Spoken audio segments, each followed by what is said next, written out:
வர வேண்டாங்க. அப்ப அவனுக்கு அறிய வேண்டாமா? சோறுதீங்கன்னு என்ன திங்காத.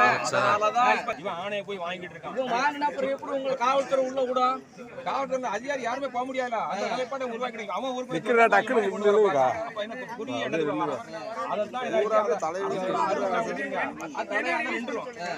அதாவது கோர்ட்ல கொடுக்க மாட்டான். அதான் நீங்க கொடுங்க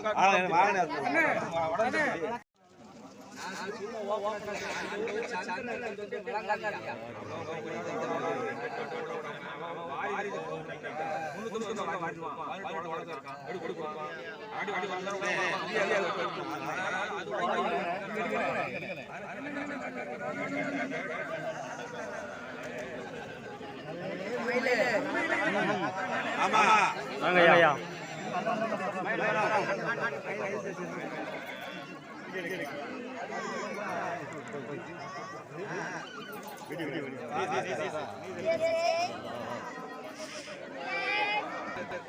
சரி